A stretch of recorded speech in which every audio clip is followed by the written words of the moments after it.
Salut toată lumea! Eu sunt David și astăzi vom face un nou episod în care este primul meu episod. Da? Da. Primul meu episod. Și nu uitați să vă abonați, să dați like, să dați share și faceți să vă... Doamne, ce cum e, să vă faceți mai multe conturi și abonați-vă la mine, ok? Eu șeful, ok? Și cred că o să intru când o să intrăm în meci. Și am intrat în meci. Din păcate am intrat în meci, din păcate. Și ne băgăm nosul și mergem.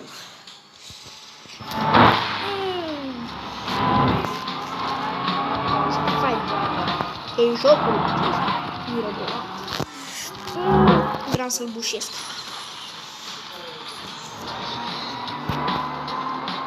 Dacă l-aș întrece pe care ar fi locul 1.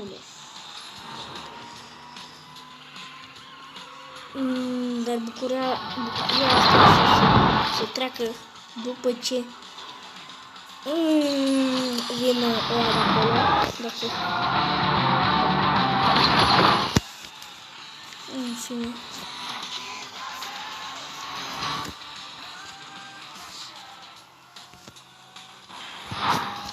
Vreau să-l bușesc pe ăsta.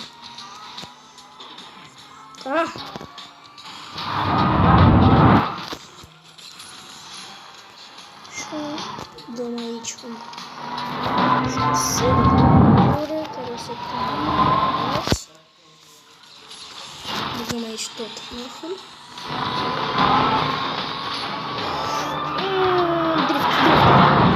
Nu mi-a ieșit driftul. Și băgăm locul 3, serios.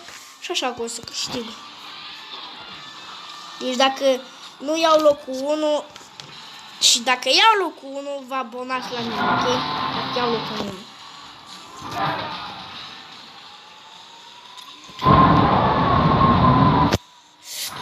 Nosul ăla frumos.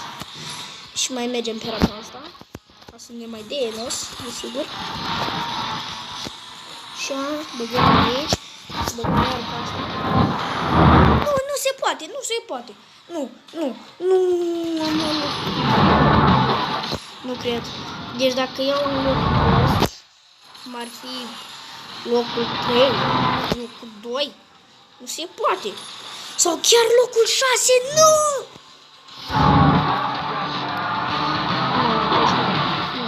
Nu e posibil așa ceva.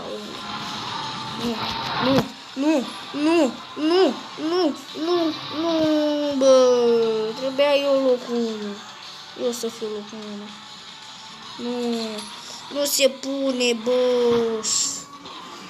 În fine.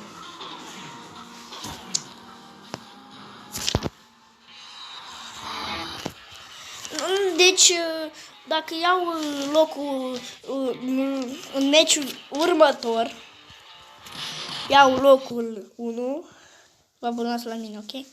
Dar nu putem filma mult, pentru că este primul meu episod și eu vă rog să dați cât mai multe like-uri, să vă abonați, să dați share.